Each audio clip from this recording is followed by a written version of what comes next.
teenagers, partying and all of that was a very big thing. What's going on, guys? Welcome to Vinny's Corner. We're already chopping it up, so welcome aboard. So like when we were younger, right? Like partying was just like a big thing, right? Oh yeah. Oh yeah. Every Friday, Saturday night, if you weren't drinking or smoking, what were you doing? And that was like the social norm for us. But like your generation, specifically Showtime, like you guys are way more like homebody, like much more like kind of introverted almost, like, and I think that's good. Yeah, honestly, it's a lot. I mean, there's still people getting into trouble, but it's a lot less. I would say. Trust me, yeah. Like, and that's you're always gonna have a few knuckleheads out there, but like, like when we were young, it was like I said, it was like the norm. Like it was more strange to not go out than to go out and party. Where now it's the opposite, and that's good. Oh god, Vince, have you ever drank a Colt? A Colt 45? Yeah. Oh, come on, bro. I'm 42 and I'm American. Of course I have. What do you mean? I've drank all that crap. When I was in high school. No, but you're talking about when we were teenagers? That was the thing. That was the goddamn thing. We drank okay, so real quick, and then we'll get off of this because we don't even drink, so why are we even talking about it? But when we did, when we were in high school, we used to smoke Newports and drink Old English 840s. Yeah. Oh, my God. You'd go home, you'd puke every other night. Okay, so sports. Vinny's Corner. We're here for sports. What's going on, fellas? How's everybody doing this evening? Pretty good. So I think kind of like the logical place to start out before we get to the NHL and college basketball. Team USA, Team Canada just played. It was an amazing game. Went down to overtime. Cove, what was your like immediate reaction? Like, what were your thoughts on the game as a Canadian hockey fan? What were your thoughts? I mean, and I'm not going to spew bullshit, but that last 3 minutes was just unreal. Like how they were missing calls for either side. Like they just let them play, kind of thing. They let them play, but I'm talking about like you got the 4 minutes high stick, and then incidentally, right after was another high stick, but it was only called for 2, but it should have been called for 4. It was the same kind of high stick, same kind of play. The too many men on ice. I don't think it would have like advantaged Canada, but I'm just saying like it's just they were missing those crucial calls that they should have, especially after that 7-8 guys on the ice, and then again it happened to Canada where like there's 6 Americans on the thing. Officiating got like the brunt of like the hate. Now, from a purely hockey standpoint, let me pose this question to you, because for me, the thing that stood out about the Team USA Canada final was Connor Hellebuck's performance. I'm not surprised about Hellebuck because you look at last year. Look at he stood on his head last year. Yeah, he didn't win a cup. But regular season, he was amazing. He just had some back problems beginning of the season, and he got healthy, and this is the Hellebuck that we do know. It's just, he's been hurt for so long that you look at him a little bit differently. Now, okay. Now, it's like a reverse Bennington, basically. How Bennington's not great in St. Louis, but put a Canada jersey on the kid, and he's near impossible to beat. He was incredible for you guys yet again. You really can't fault him, for almost any of the goals that were scored. Really, some people have faulted. They're like, oh, because McDavid, because not once, not twice, but 3 times he's playing Matthew Tkachuk in an important game that matters, and he can't beat him. You can be reached if you want. Now, okay, so since you just brought it up that way, now let me ask you. Let's segue into the NHL then. Sonar takes hard work, right? The Capital One. How? Okay. We are an unlimited double. How do NHL teams? And you might have a question like this. I don't know, but how do NHL teams capitalize and this is directed at you first, Cove, because you are the hockey guy. Yeah. How do NHL teams, particularly teams that have Canadian and American players, which obviously are a lot, right? How do they capitalize on the momentum that these hockey players just like, right? The Canadians and the Americans both just had an amazing tournament, right? Yeah. So now, what I've noticed, but what I've noticed though is a huge, and I'm not bringing politics in this at all, because we know who has brought the politics into the sport, but since like the Kachucks and the Trumps and all that shit, it's like it's been very dumbed down because it's either it's way too much or not enough being talked about right now because the politics are into it. okay. PM on ES. Now, focus to what I'm saying. What I'm asking you though, how do they capital like right? So some of these like. So no, that's where I'm going with it. Right now, everybody's distracted because of that being such a huge notion going right now. That a lot of players they're just putting their nose down and just playing. I don't see an advantage or disadvantage right now for Canada or US on any momentum, just because of what had happened because of that. Everybody's just being okay. So here's what I'm saying, right? Like, forget Canada and US, right? Like the New Jersey Devils. A Hughes brother plays for the Devils. Yeah. How do they capitalize on him coming charged up off winning a gold medal? Like, are they able to capture momentum from that? No, it's still things because they unfortunately it's like I said, I'm not bringing the politics because the Kachucks have something to do with the Trump thing and it's sideways right now. People say I'm going to be honest with you. I think that's more being talked about in Canada, but I don't know. I don't even know what you're talking about. Oh yeah, that's why I said I'm not really getting into it because I don't know full of it. I've heard about the stories. It's Kachuk and a bunch of the Americans and things were being said and done and whatever. So a lot of people are really like focused on hockey at the moment and they're just getting back into it. So like, give me another week and people will be different about it. Right now, the momentum's not there. I'm going to be honest. That you must be watching something that's exclusively on TV in Canada because in the U.S. everyone's focused on Team USA hockey winning. Mm-hmm. Yeah. I don't know. Whatever's going on in Canada, I'm sorry. We apologize. We don't know what you're talking about. We don't know about the scandal with the Trumps and the Kachucks because they're not talking about this in America. What do you guys have on TV? Is they you know what they're talking about. It was the downplay of Team Canada inviting the women right after and after they won, but after the Americans won. It was just that weird shit. It's just I don't know. That's what I heard. Let's just keep it with hockey because you know, I don't even know. I still don't know what you're talking about.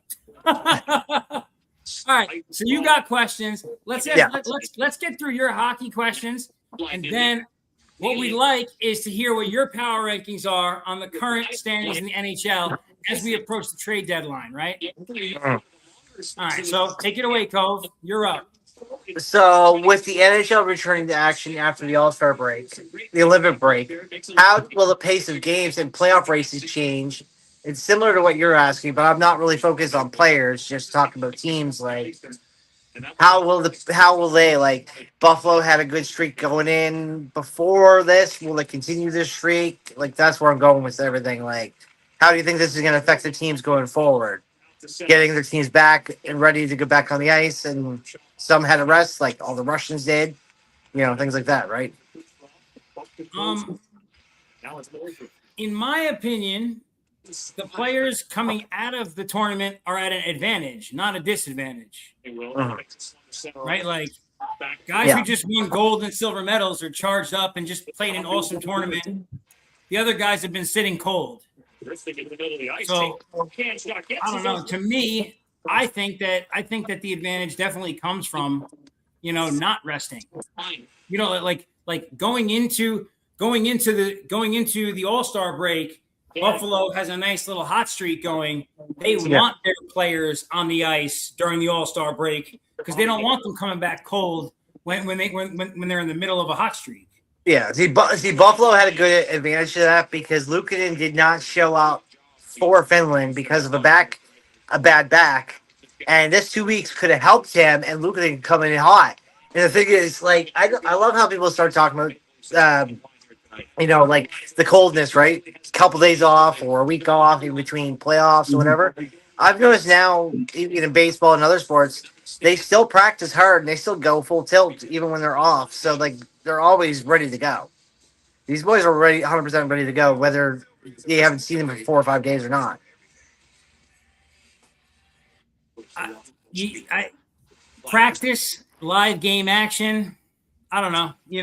No, but There's they're a not difference. as. I'm talking about using the word cold. They're not as cold as you think they are because these guys literally It's practice. not like they're coming off the off season. Of course, Yeah. they're coming off of a week or two, but Yeah. but a week or two off as opposed to the guy who's been skating and winning games this whole time. That guy is at an advantage. No, but what I mean is before they used to, like, during the All-Star break, they used to be like, yeah, this is your time to spend time with your family. Don't worry about hockey, whatever. You get like 4 or 5 days because All-Star break's not that long. And this is where these guys go basically cold. Like, that's where people would assume it. But now it's like when they're off the ice, they're still on the ice. They're practicing 6 in the morning, 2 in the afternoon. These guys practicing at their own house, at their own rinks and everything. So, like, no one's really cold anymore. That's where I was going with it. The game has completely changed where these guys are on the ice 10 months a year. Makes sense. Because once you take a month or two off, you notice it. It's like, say with you with training. Say if you're going to the gym. Say you take a couple days off the gym for a couple days and you go back in, you'll feel it. Of course. Yeah. Absolutely. I'll be cold. Yeah. So, All right, so what's the next one? Colorado's recent trade of Samuel Girard to Pittsburgh for Brent Kuliak highlights early deadline moves. How might this deal impact the Avalanche's defensive depth and cap space? I feel like I should be asking you these questions. I'm not really sure. Here's what I know. My mentality about the Avalanche so far is that if it ain't broke, don't fix it. But if they You always add get these some rentals. You always get these rentals. Yeah, but if they can add some reinforcement to the defensive side of things, then it sounds like a great idea.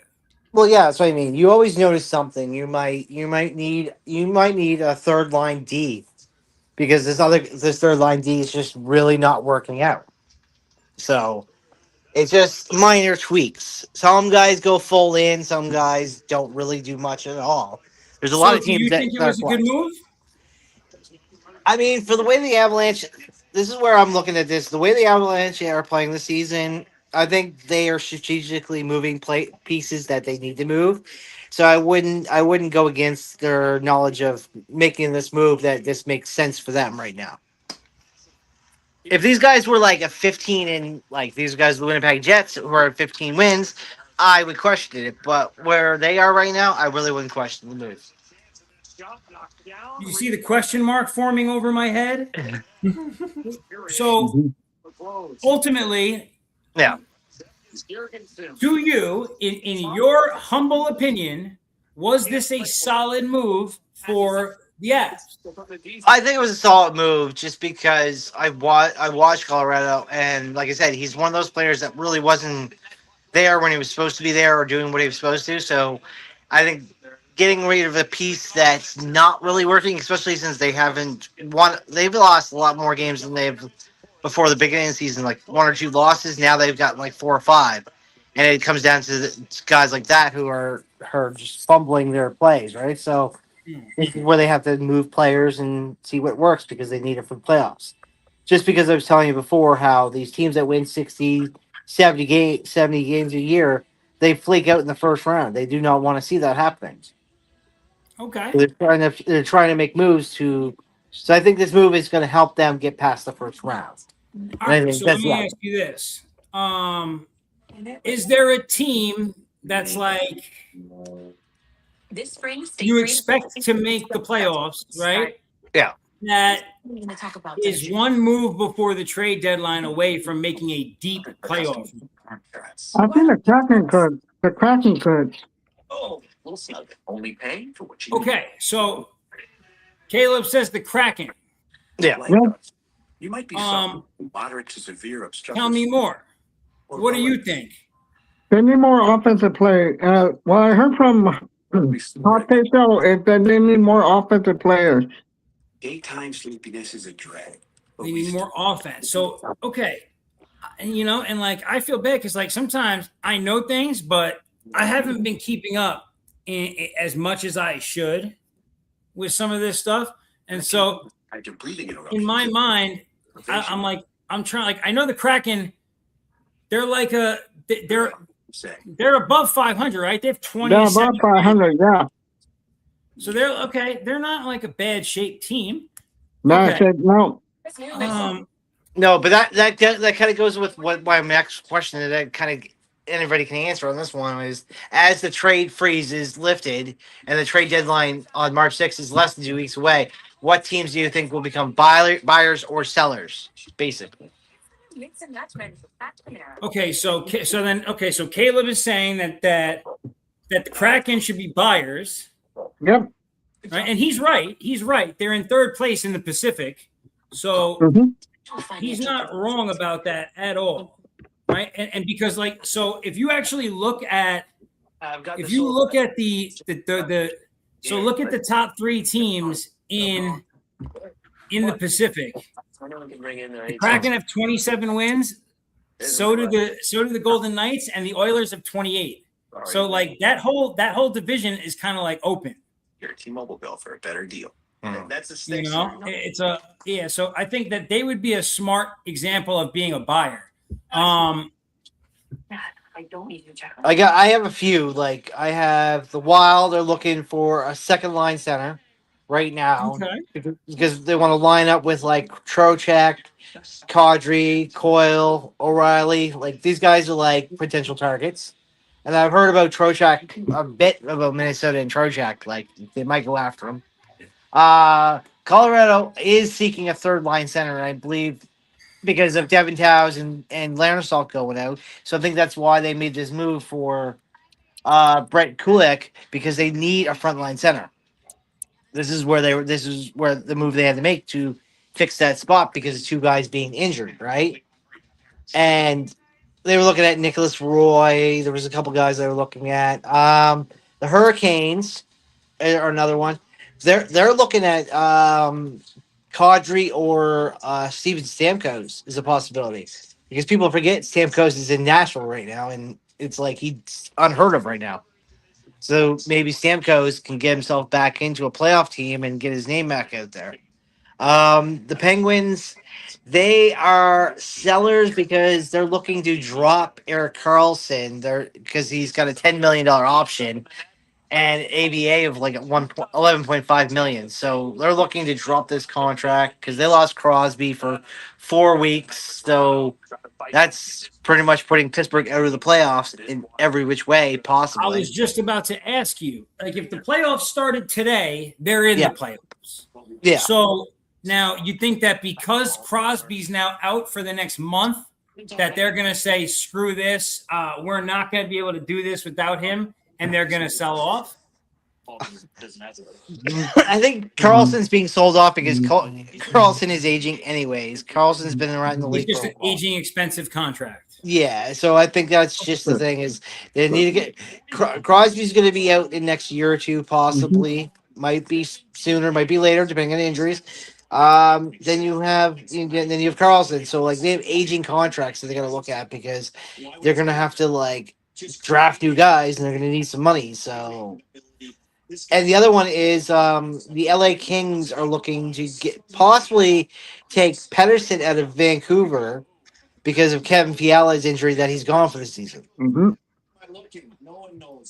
Okay. So there is quite a few teams due to injuries, and this has to do with the Olympics because, like I said, you had Crosby go out, and then you had Fiala. There's been a few guys that now are 2 to 4 weeks out of contention because they played the Olympics. I don't know if it had to do with the Olympics per se, but Marner is not active tonight for sure. Yeah, I know I- that. yeah. And I he, don't.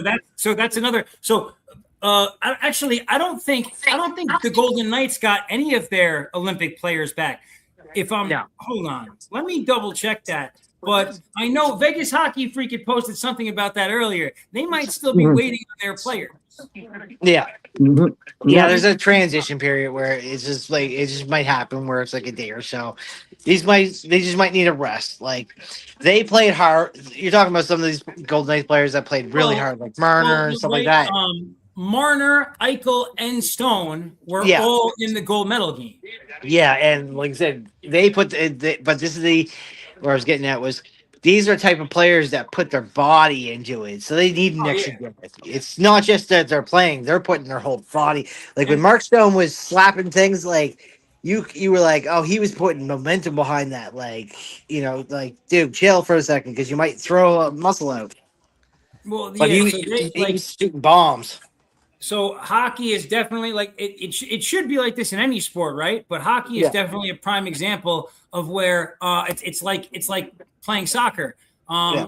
Mhm. People when they're playing for their country, they play particularly hard, right? So it's not like the guys were going out there like it was a regular All-Star week and playing lighter. They were going out there and they were playing playoff level hockey for the entire All-Star break. You know, Yeah. that takes a big toll, right? Because the intensity level is notched up quite a bit when you're talking that kind of hockey. It's faster, it's more aggressive, it's harder hitting, all that. So, yeah, okay. What else you got? Is there anything else on hockey? The other one was just this might really not get far with a lot of guys because it's more specific, but like it's with reported interest from contenders like the Utah Mammoth in acquiring top talent down the middle. What position or player types are most valuable in trade talks right now? But doesn't mean it has to do with that. But who do you think is like could be moved? Like That's a good question. You know what? Now I want to I said, Stamkos doesn't see a playoffs, but he could go to Carolina and see the playoffs. Like he's still a name. Like there's still names out there of guys who are playing on these low tier teams that might want to be a rental to possibly try to get a ring. Like Minnesota could be a spot, and now for the other guys, you're like, you're still talking about Minnesota? It's like, yeah, I was talking about Minnesota for a while because they're piecing together like certain players, and they're becoming a different like a different team than you expect out of the Minnesota Wild. And so what about, and it's interesting that you just said that. Obviously the Devils are not going to move somebody like Hughes. That's that's going to be a building block if anything, but they're on the bottom of the ranks.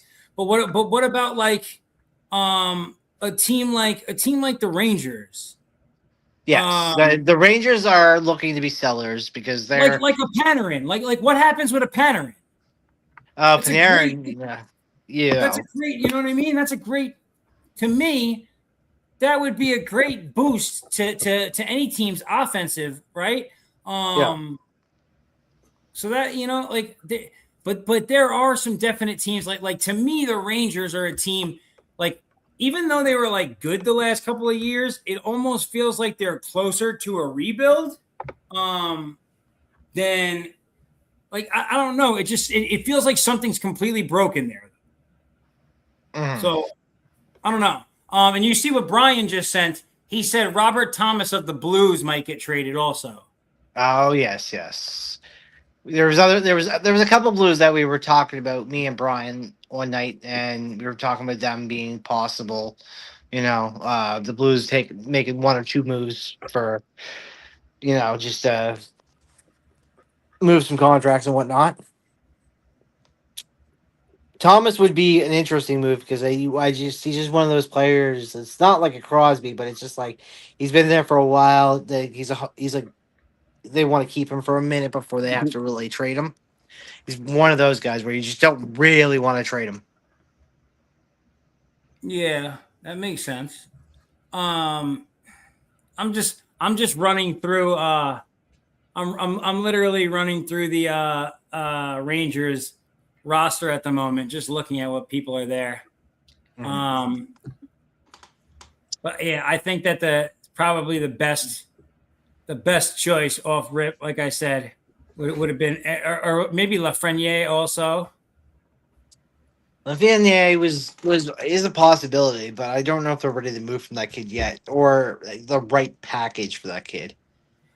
I just feel like I don't like maybe I'm thinking more aggressively than they are, but it feel like I said to me it feels like the Rangers went from a playoff team to the last team in the division. Like they've been awful this year.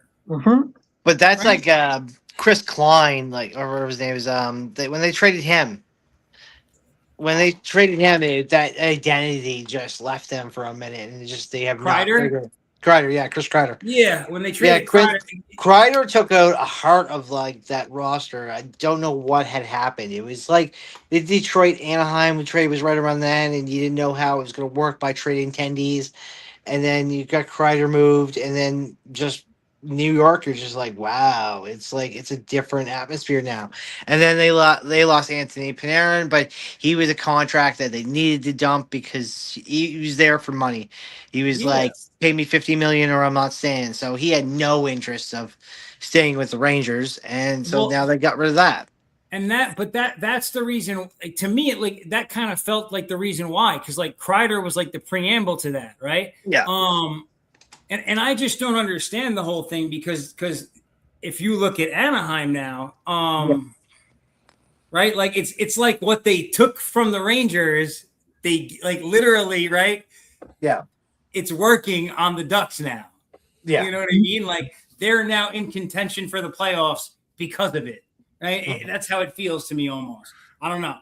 All right. So listen, now what I wanted to get from you was your power rankings. Like we're going back into it. So like who are the 5 teams right now that people should be really paying attention to in hockey? What do you got, Cole? I got a weird power rankings. You think you'd have the Avalanche? You think you'd have them like you think I'd have the Avalanche as 1 right now? Is your thing is like who to watch now? I'm gonna say Right now, today, not yeah, the whole right season, now. like, I'd say watch the Capitals, watch the Jets, still watch the Avalanche, the Lightning. I think the Lightning are better than the Avalanche right now. And the Hurricanes is my top 5. Okay. All right. So I guess here's my question. The Lightning, right? Like a team like the Lightning are they like they feel like they're all the way back? Oh no, they're all the way back. You Like, you look at the last 2 months of the Lightning. This is that Lightning team that from 2020 to 2022 that we feared. yeah, They are all back. They're all healthy. They're all ready to go. Yeah. Okay. All right. So I completely agree with that. Obviously, I'm just being a homer for the Avs. I think the Avs should be number 1. And I'm not even an Avs fan. I'm an Islanders fan, right? But all right. So those are the 5 teams that Cove says. Cove's Canadian, guys. So up until we just won the gold, Canadians were the preeminent authority on hockey. So you should listen to him.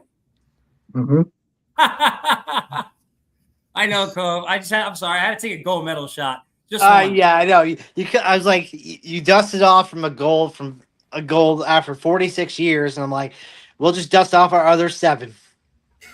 All right. So next thing up,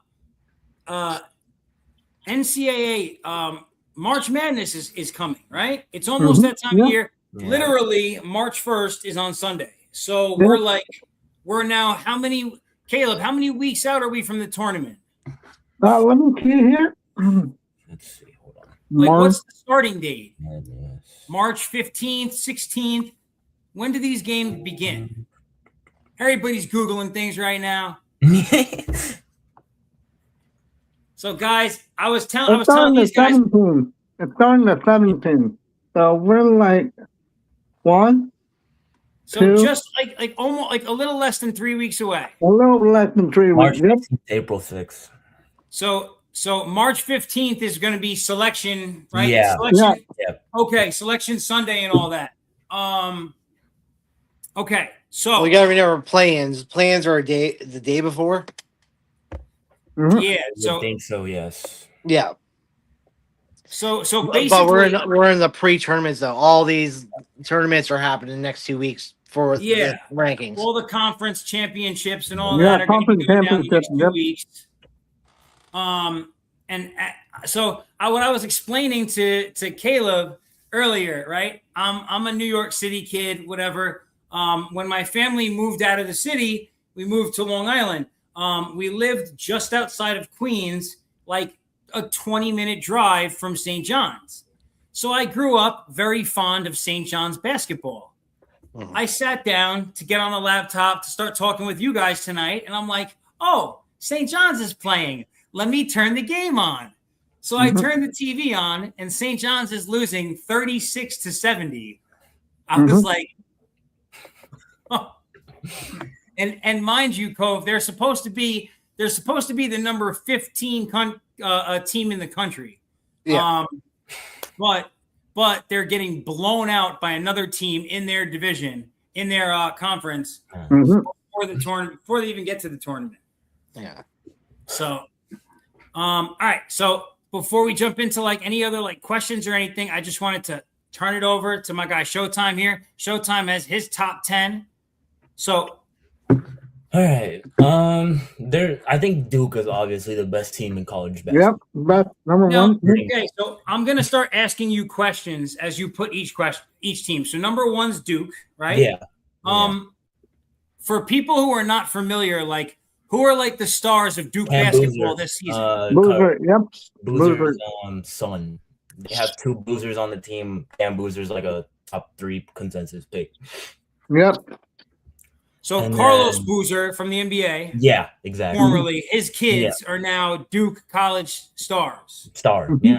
and they're That's how the Duke best rolls. players in the country. They just have stars on stars. Okay. Number 2, I would say Michigan was in a close game with them like recently, so Michigan was probably in my top 5. Michigan. Hold up. I had a list written down. Hold up. The list. Let's go to the list.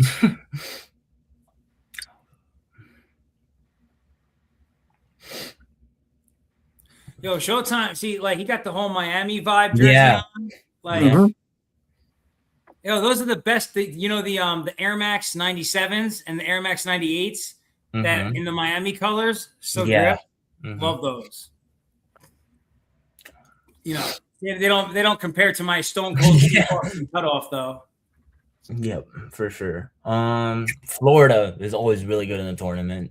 I would say Okay, so I asked somebody this question earlier. Is Florida like in your mind today? Is Florida a football school or is Florida a basketball school? It's more basketball right now, for sure. Yeah, more basketball right now. Yep. They've They made start the more football. March Madness. And is the SEC a better football or a better basketball conference? That's very up in the air. They're both pretty close, I would say. They're both pretty I good. would- It feels like I would the lean Big Ten is basketball. better I at would. football and the SEC is better at basketball. That's how it feels. It's hard to say, honestly. All right, so who's our next team? All right.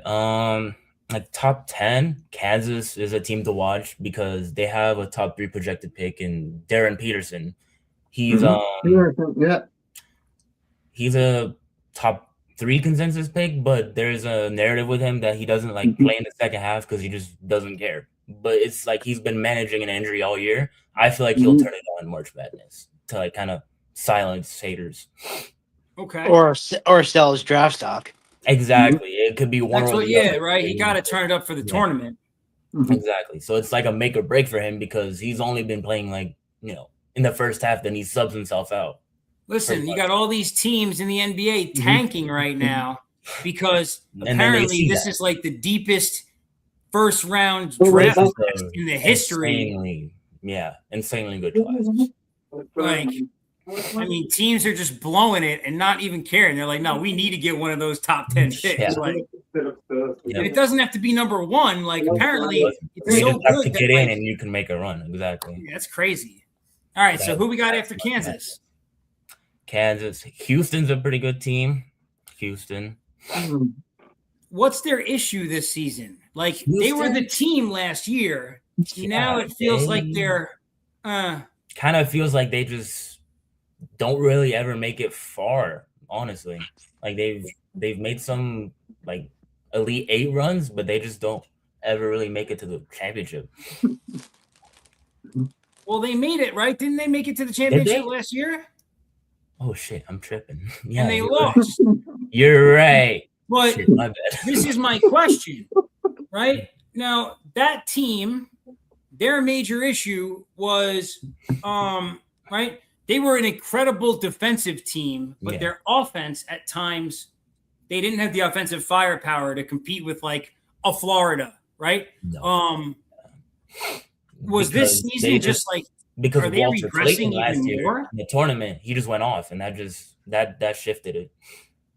So like their offense is just like mid? Yeah, pretty much. Okay, that's fair. Pretty much. Gonzaga's been like a really consistent team all Gonzaga's year. They pretty don't really good, have any top prospects that I know of, but they've just been consistently in the top 10 all season. I feel like they're always right there, right? Gonzaga's always there. Yeah. Yep. It's one of those things. All right. So like the team, like sleeper teams, I don't know. There's always weird stuff that happens. you know who it's not going to be? It's not going to be my alma mater, WVU, because West Virginia stinks. And I don't think it's going to be St. So yeah, John's. it's not going to be them also. What's going on with Oregon this season, Caleb? Are they good? They've been losing a lot of games. Look, there's stuff on. I mean, look, Big Ten. Like, are they a team? Could they be a sleeper team? Yeah, they used to be a good team, but right now they are 3-13 at their record. Wait. Yeah, 3-13. Let me see. 3-13. No, 10-17. They're 10-17 right now. Oh, they're pretty bad. They're pretty bad.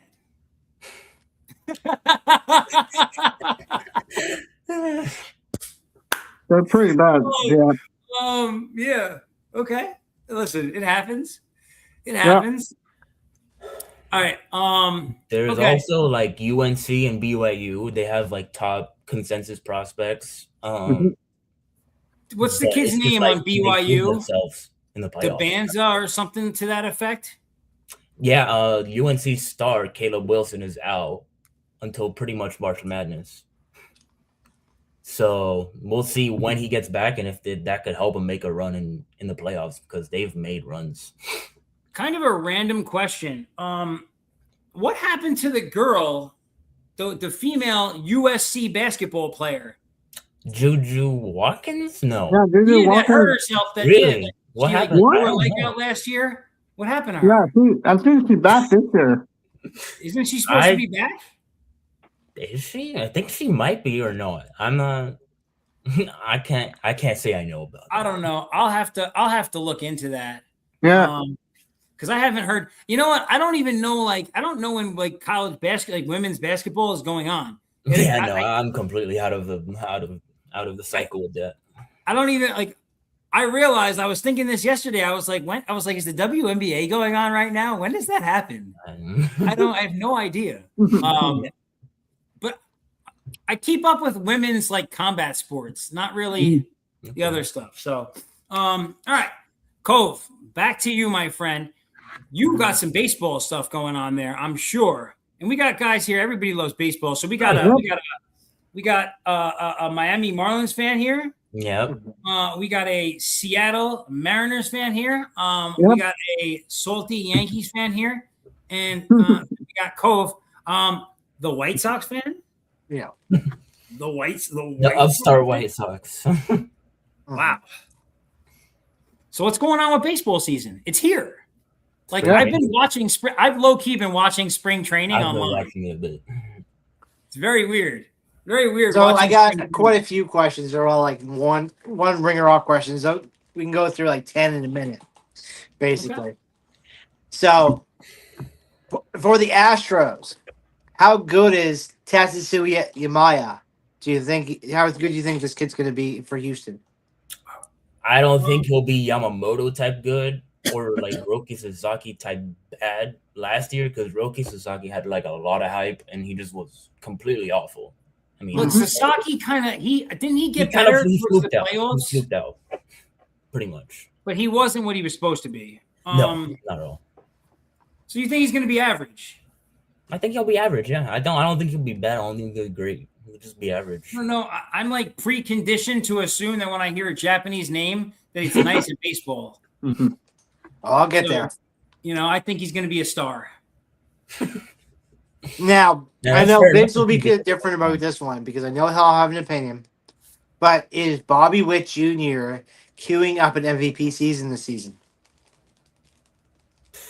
I mean, as long as Judge is in the AL, no one else is winning the MVP. I say this as not a Yankees fan, but that's just how good he is. Yeah. It's actually like his Judge's regular season play is wild. Like It is. Like he's If in he doesn't like get hurt, it's his MVP. Period. he's one of the guys who's like he's in the conversation for the greatest rookie season of all time. Like he's Yep. like he's I want him to win a it would mean so much for like Yankee fans for him to win. It's not even just winning a World Series. Like it would mean a lot for us if Judge won a World Series. Yeah. It really would. Because like we need to put him like he needs that ATG status, and we need him to get that that World Series. It's important. All right. Can Spencer Jones find his way into New York for the Yankees? Especially after them picking up Bellinger, like re-signing Bellinger, Trent Grisham, they got his qualifying offer, and then you have Aaron Judge. So can Spencer Jones somehow make it into that lineup? He would be like a backup outfielder, pretty much. Like they can Yeah. give him daily reps. I don't think so. Yeah. DH? No. What's his name? Stanton went to DH. Yeah, you're exactly. right. I wouldn't say so. I don't know Unless he where just he would completely go. goes off in the minors. There's The How Yankees, good? Oh yeah. How good will Bo Bichette because they're looking at him at third base? I think he'll struggle defensively, but who knows if that'll affect his bat? But I think he'll struggle defensively. Hmm. Hmm. Is Chase Burns in Cincinnati ready to play? Like, is he going to have a good year in Cincinnati? Chase Burns, let's see. well, so Cincinnati, I feel like as a team, like I expect the team as a whole, I expect to see a bump in performance as a whole this season. Yeah. Like they sort of gelled as a unit this year. Yeah. They got a lot better, and I feel like they're gonna, as a team, I feel like they should look better this year. So, yeah, I'll go. Yeah. I think yeah too. I think yeah too because he has really good stuff and he can like I think if he can limit fly balls in that ballpark, he'll be serviceable enough at least to stay in the rotation. So White Sox, Blue Jays, because you mentioned Japanese players. Will Muntaka Muramaki and Kazama Okamoto hit the ball hard and often? I think they'll have good seasons. I think they'll have good seasons. Murakami's going to be a stud, no doubt about it. He's going to be a home run stud. Okamoto, he's already hitting. Yeah. It's already happening. If you're paying attention to spring training, it's already started. Yeah, I know it's already starting, but is he gonna stay on this course or is he gonna fall off? Like, these guys look very promising. I have no reason to not think that they're not both going to excel in this league. I think they'll both be serviceable at least, and if not, they'll pop off. It will like right. It seems like these Japanese leagues at some level have gotten into like they're like I wouldn't say minor league for the Yeah, I would MLB, say it's like a level above minor leagues, honestly. but like like they're like a it's like a proving ground for the MLB It's like now the for next sure. best thing besides the majors, I would say. Yeah, like the guys who get here from there, I feel like often enough, like more of them do well than do bad. Then do bad, yes, for sure. That's what I would say. So yeah, like I think they'll do good. Baltimore Orioles. Who's their day one starter? Kyle Bradish, just because he's been there the longest, I would say. He's had the most tenure with the Orioles. That does make sense. Yeah. It's not because of talent. I would say him and Trevor Rogers are like talent-wise, they're pretty equal, but I would say just because Bradish has been there longer. The Orioles. You got Trevor Rogers too. Yeah. Yeah, but no, I mean it would make sense. I think Bradish makes sense. For sure. Like he was last time he had a fully healthy season, he was top 5 in Cy Young voting. So what about do they have Bassett? he's like a back end rotation guy, I would say. He is? Yeah. Oh, okay. What we got, Cole? Tigers. Can Kevin McGonkle insert himself into the lineup for the Tigers? I think he can hit. It's a question if he can defend it. Mm-hmm. I would say. I think he makes his way there at least by mid-season, I would say. So I think that if you watch what the Tigers have been doing, like one thing that every piece they've added to this puzzle recently, it's not like home run hitters necessarily, but like he'll put the ball in play. Exactly. Yeah. Yeah. But I mean, but can he insert himself with the guys who they have on the lineup? It's like, who does he get backup, or can this guy get into the starting lineup? I mean, it's definitely possible, right? I think it's gonna be based on anyone else's regression also this season, right? Because like I think that the Tigers had a really good season as a team last year. Right? I mean, I know Glaber depends on how Glaber re-signed with them. Depending on how good he plays, McGonagall could take over at shortstop. Mm-hmm. Now, so now this is going to be a two-parter because I've experienced ABS like this spring season. I'm like, I get an opinion about it. So will ABS be a boon for a short king like Caleb Durbin?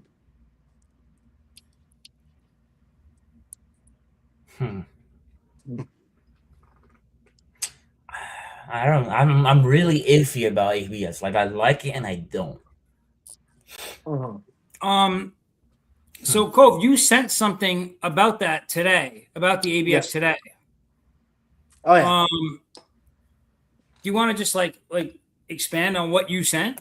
So I forget the game fully to be honest about it, but there was 3 calls within an inning that were called twice by the catcher, once by the home team, once by the opposing team. They both caught it, and all 3 times that the ABS caught it, that's what they saw, and the umpire saw something completely different. So he said strike, ABS saw ball. If they saw ball, the ABS saw strike. So like the accuracy of the umpires right now is interesting because they're not batting. They're batting like a 30% on accuracy. Like the ABS is taking over 7 out of 10 calls. ABS is getting right. Just shows that ABS is accurate. It's not flawed. Yeah, it's not flawed. So, I mean, this is showing you how many blown calls you've seen as a baseball fan. You're going, now you're seeing inaccuracy with the umpires. Like, and I think that it's going to be one of those things that, right, you have X amount of like old time, like people, like it's the game that you're gonna have like some pushback still on it. Yeah. But at the end of the day, the teams are just gonna be like, well, the calls are getting right. Like, everyone's gonna get on board with it ultimately, I think. Yeah, if the calls are right, their teams are gonna use it when needed. Oh yeah, no. That's what I like that aspect because you're gonna get a call. It's not gonna be you're not gonna get a ball below the knees, get it called strike three. Can't call the OB, you can't call the ABS on this thing and get a return. And that's the game, right? Like Yeah. I love that, but what I'm not liking about it is it's like say you're 15 pitches deep and he's like, oh, I gotta check that one. You're like, Yeah, Jesus Christ. that's nonsense. Like it's gonna be overused, and it's just gonna slow the game down, and they're gonna get mad Even about more. it. Yeah, even more. Baseball games are like 6 hours now. Yeah, I know. Now every third, like what I was watching was like I said, it was like 4 or 5 batters, and there was already 3 calls, and it was like, it's like, so how many ABS calls are we gonna get? Like 2 to 3 an inning? Like I'm just hoping they get used in the right situations and not just abuse pretty much. Now that's the only thing I haven't really actually looked at how many calls you can throw in the ABS because I always thought it was the managers that were doing this, but the back catchers are calling it now. Well, so there's gonna have to be some kind of like they'll have to make some kind of regulation about like how it's used, right? Like how often you can. There might be. I just haven't looked it up. There might be a rule where. I think the rule is if you get the challenge right, you keep it. But I don't know how many challenges you have. Yeah, that's what I do not understand. Do they get 2 or 3? Like, yeah. I mean, they're gonna play with it right now because a lot of people say that this is meaningless baseball because it's just spring training. Yeah, but you can learn a lot in this because you could have a situation and it could overturn the situation. And you go, remember in the 3rd game and when we were playing and all of a sudden we called this, like, oh yeah, this could be the same situation. Like it's gonna be a learning curve for a lot of people. But I see it being a positive as in improving the game because now the bullshit calls can now be contested and it can turn over a game. Yeah, and it won't. Umpires won't be able to affect the game negatively. Yeah. I think it's definitely a good thing overall. Here's what I know, right? If I was to call my boy right now, who's like a hardcore old school baseball fan, he coaches and all this other stuff, he'd be like, I hate it. I'm not into it. He would give me the whole thing. He'd give me the whole business. It's not, it's not the game. It's different. It's not the way baseball is supposed to be played. He'd give me the whole fucking the whole skill. But that's the thing though is they've been flirting this ABS for 2 seasons and they were doing it in AA, then they moved it up to the AAA. It's worked in both leagues. Now it's made its way into Major League, right?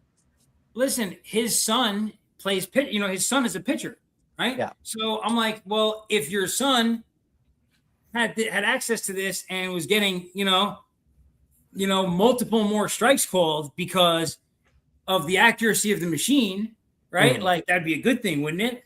Yeah. Like, and if it wasn't, then you would know that he's not throwing strikes and you could work on that.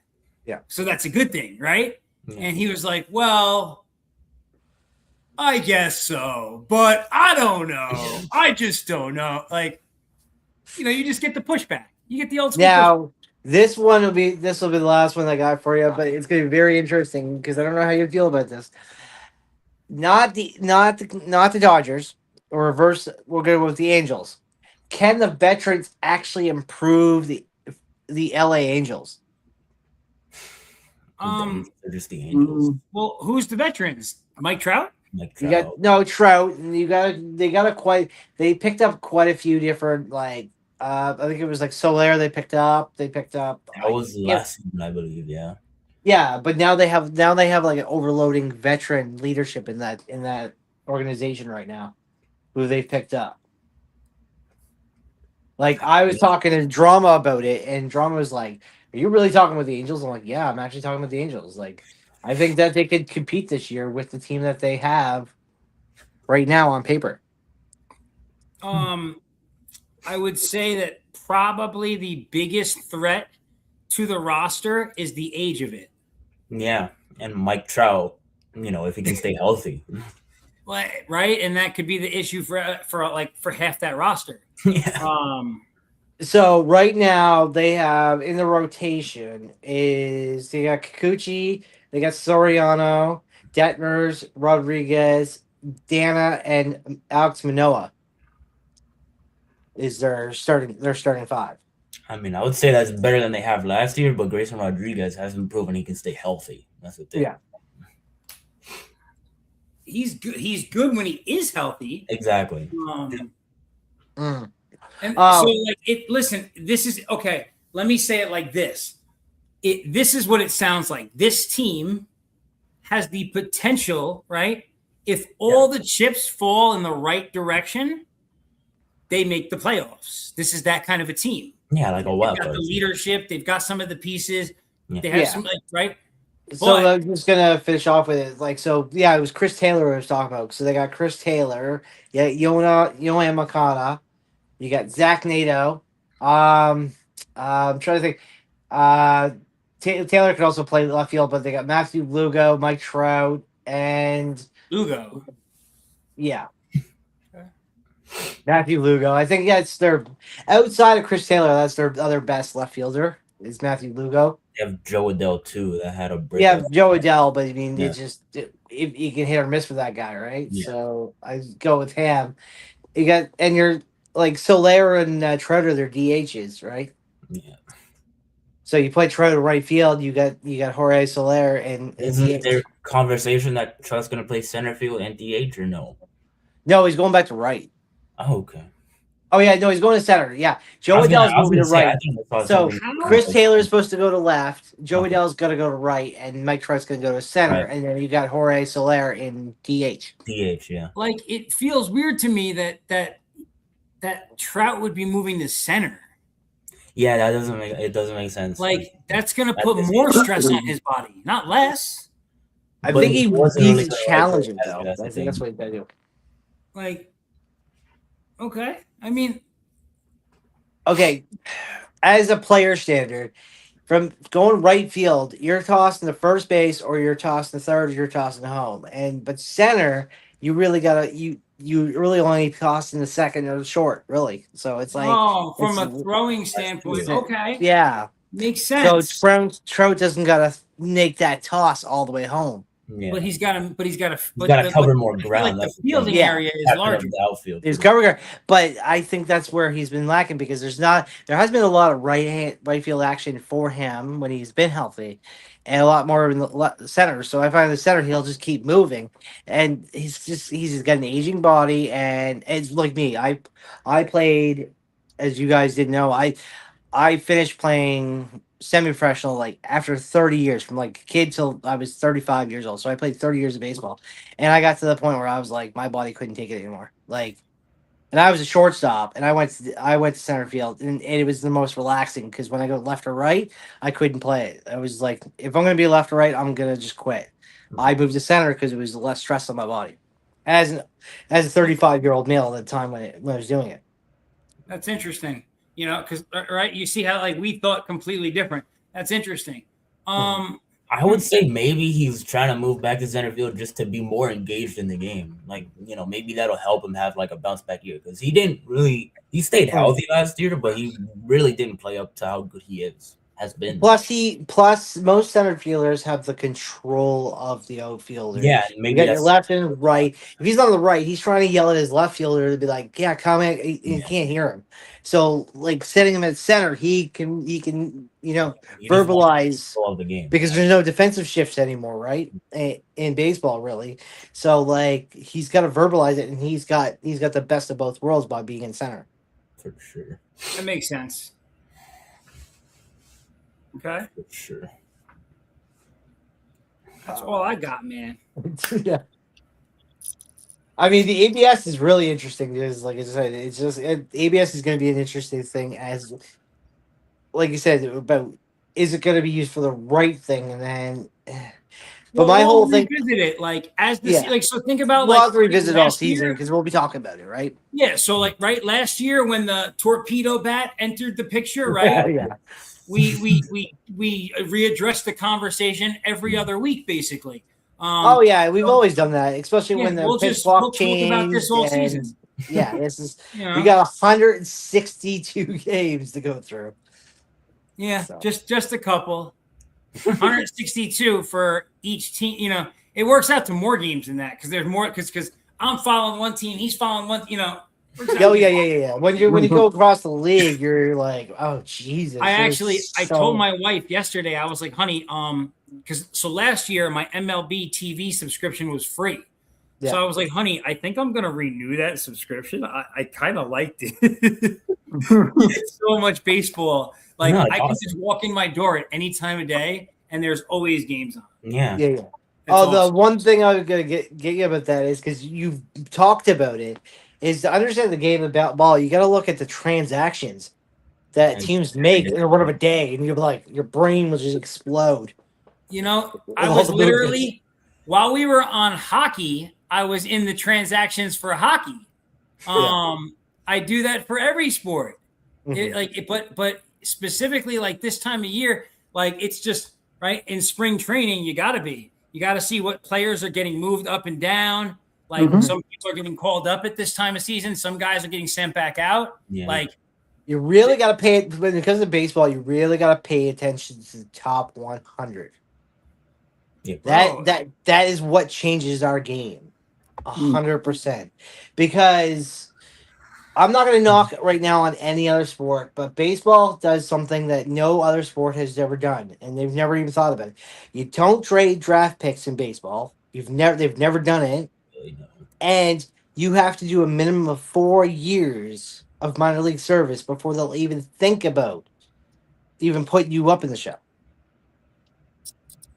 So That's the crazy. development is insanely different. But then there's the Angels who like to call up prospects. You know, this is pretty much they like to rush prospects. They do, but they rush in between AAA, AA Yeah. a lot. But it's getting into the majors. There's only been 2 or 3 guys who have ever graced basically MLB by the age of 20. And Bryce Harper is the most talked about one. he was like 16, right, when he was on Sports Illustrated. Yeah. But he was the first one to come into the league at fresh 20 years old. Usually it's 21, 22 years old before you ever get your start call-ups. Yo, what are the Dodgers doing claiming outfielders? Because they can. What's 'Cause going they on, bro? Exactly. Like leave it alone. Like these people, like they're so They're annoying. the Dodgers. They're rich. They're rich. They could buy an MLB team and They run are it crazy, secretly. We wouldn't The even know. Dodgers are really didn't know the players. Like this is what they did. They put Kiki Hernandez on the IL. Mhm. Yeah, They claimed Jack Sawinski from Pittsburgh's they- Pirates off They're waivers. claiming leftovers. Yeah. Mhm. But they're smart. Oh They're yeah, like, okay, yeah. go rest Oh yeah, Kiki.